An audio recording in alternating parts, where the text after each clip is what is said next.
What's up, y'all? Welcome back to Dolphins Daily, your daily dose of Dolphins content with your boy, Chris Kane. Let's talk about the Dolphins. So, we're going to start with a happy congratulations. I don't know what you say when someone retires. Happy trails. That's a shout out to PTI for that. Happy trails to Jesse Davis. He was a former Dolphins offensive lineman from 2016 to 2021. Started 72 games for the team, which is awesome, mostly at right guard and right tackle. And then he left to go to Pittsburgh, then he went to the Saints and San Francisco, and finally, after a 10-year career, calling it a career. I know he hasn't played for the team for a while, but when he was here, he's one of those like fan favorite guys that wasn't a great player, but was good on the team, good in the locker room, and good in the community, but wasn't like a standout star. Every team has these people where you see like their jerseys in the stands, like why are you wearing that guy's jersey? And it was just like I don't know, just something about the way he plays the game. Like Jesse was just solid. I mean, very healthy, which is a big deal. You know how the Dolphins are with injuries. So to be healthy for that much of a stretch, I think he missed one or two games in that whole time frame. Just really, really durable. And again, solid. Not world bending, not like Teron Armstead, who was, an all pro and Pro Bowler. Just a dude you have on the line that you know he's got his job. He's not going like he's not a game breaker. He's not, Orlando Pace. He got his job. That's what we got, right? So he's stepping away from the game. 10 years, what a career. I mean, most guys in the league play 3 to 4 years. You make it 10 years, you've done something pretty well. I say he wants to retire and be a full-time dad. I was like, shout out to you, big man. I don't know if he's going to move back to Miami or live in the area or whatever, but we like to give love to people who play for the team and retire. We gave Toronto a lot more love because he was more recently on the team. But if you play on the team and you're retiring and we remember you, then we give you some love. And shout out to you. Hopefully you do well in your next ventures. And I'm sure he'll have a podcast sooner than later because that's kind of where athletes are going nowadays. Speaking of former Dolphins offensive linemen, you see what we're doing here. Teron Armstead got he wasn't flack, but people definitely were like talking about him a lot because he brought up the fact that he thought Tua compared very well to Drew Brees, and again he played for both teams and he played for both quarterbacks. And people were like, "Nah, Drew Brees has accomplished way more. Tua's not that guy," and he could have wilted because there's been a lot of public pressure. Drew Brees is one of those guys that's well liked across all leagues, across all media. Super solid guy. He was there for Katrina, through the Super Bowl, through the rebuilds. Drew's been that guy. And Teron, to his credit, is like, nah, 10 toes down. In fact, double down on the love, which I appreciate. Here is what he said. He said, I may be the one that originated the Drew Brees comparison, and I'll stand on that. I think he's special. I really do. There's very few guys that have walked this planet that can do what he can do with the football in his hand. I've seen it in close proximity. I've seen his preparation. We've seen him improve since his rookie year until now.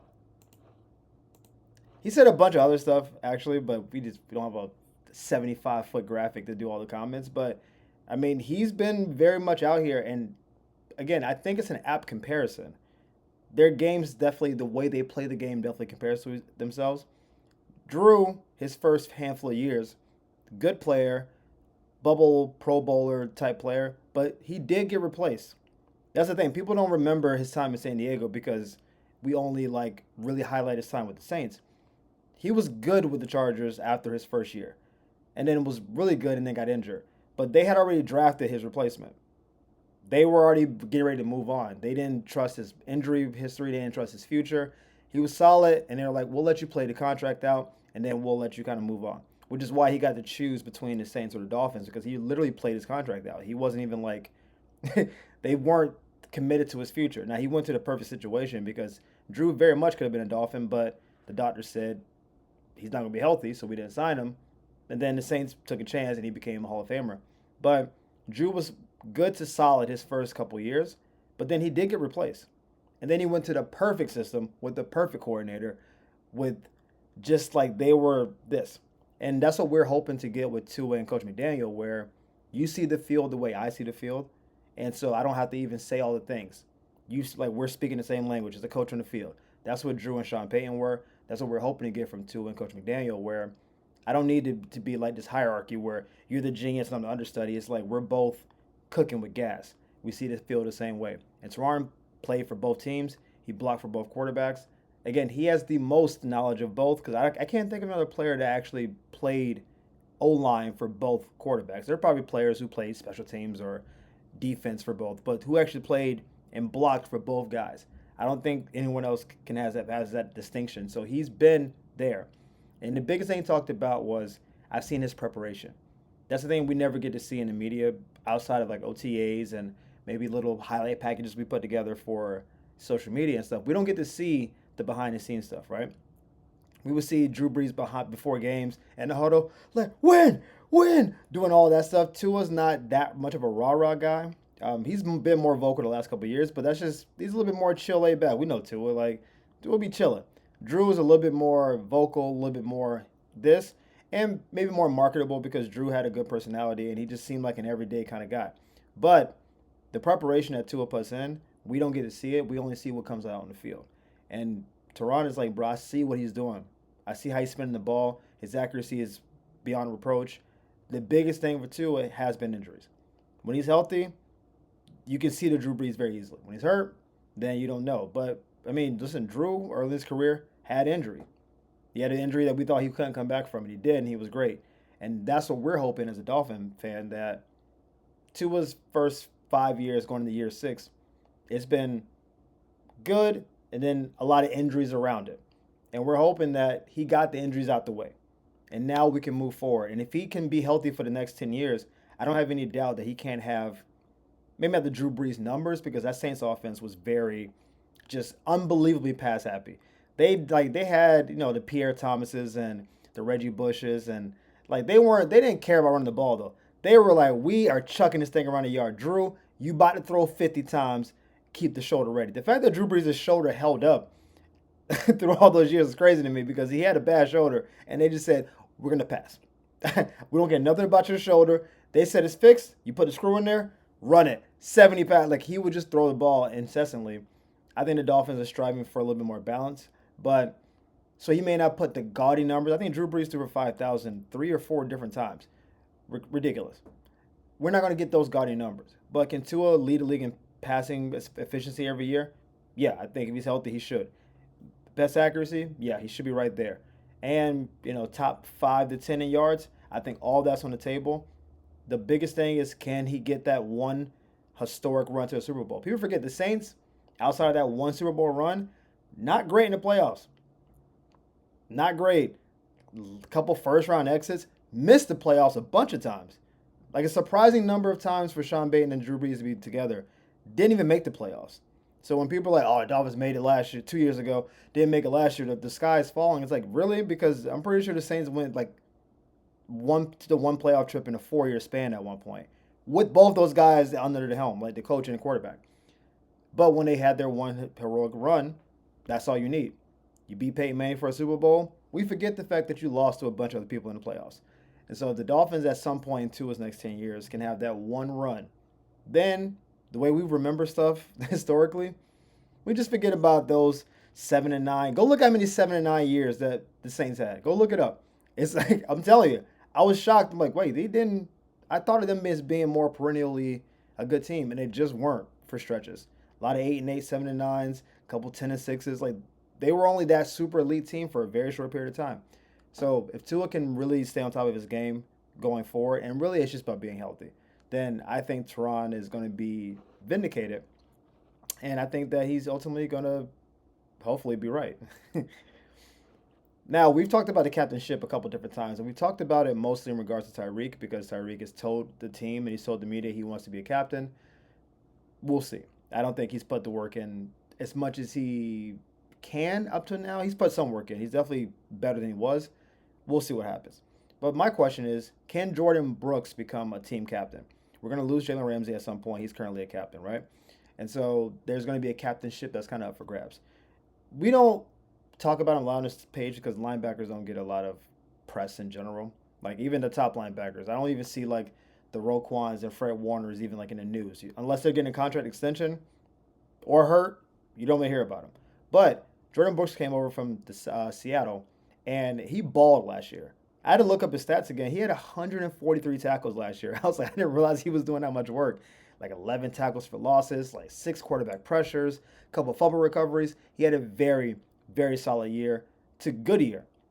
In fact, I'm gonna say he had a good year. I'm not even gonna say solid. He had a good year, and had we not played, in the AFC where there's some top tier linebackers like Zaire Franklin and Roquan, obviously being two of the best three linebackers in the league, he would might even be in line to be in consideration for a Pro Bowl. So, given that he came over, played so well last year, he should only get better this year because he has another year in the system. Can he really ascend to being like a full on captain? Because he already is kind of a team leader, but can he be a captain?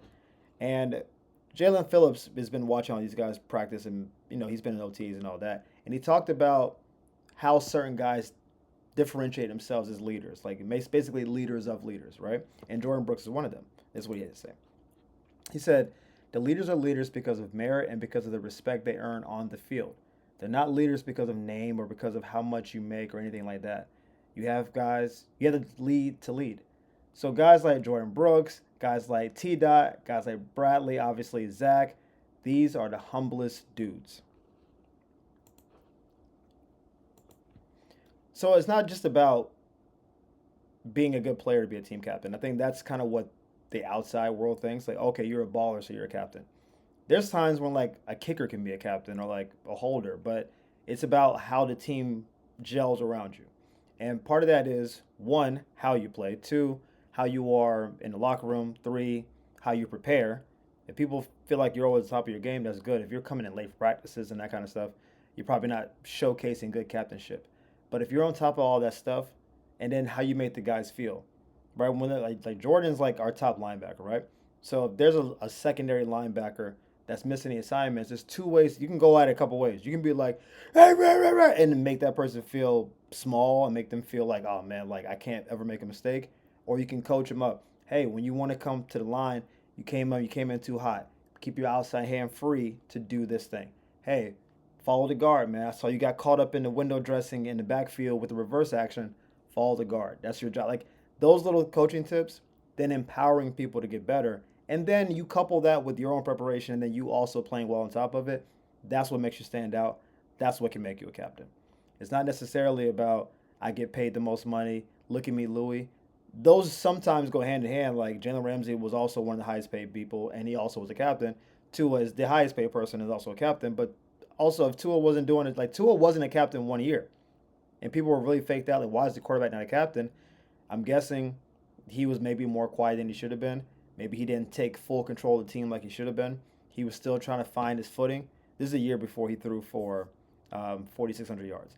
So maybe he was still trying to figure out, am I even a quarterback for this team? Am I a starter in the league? I'm guessing that came across throughout the whole preparation aspect of it. So when the season came around, it's like, we can't really make you the captain because we don't know if you are that guy yet. But then the next year when he was captain, he balled out. So I think Jordyn would be a good candidate. I don't know who would take it over him. I mean, obviously Zach, Tua, and Jordyn would be, I think, the top three in consideration. But who knows? We might, maybe Austin Jackson, maybe who knows what's going to happen. But I think he would be a good candidate. I think a linebacker is a leader almost by default, especially on defense. Like, that's what they do. So I think he'll be a good candidate. He's not like highly publicized, but his game is effective. I want him to get over 150 tackles this year, which is crazy, and maybe add a couple picks to that because he doesn't really get picks. Like he's a tackling machine.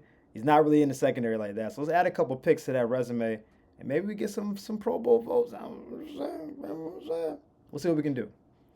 But anyway, guys, thank you for tuning in to Dolphins Daily. We appreciate the love and support. Thank you all for the likes and subscribes. We appreciate all the love and support. We'll see you next time on Dolphins Daily. Peace.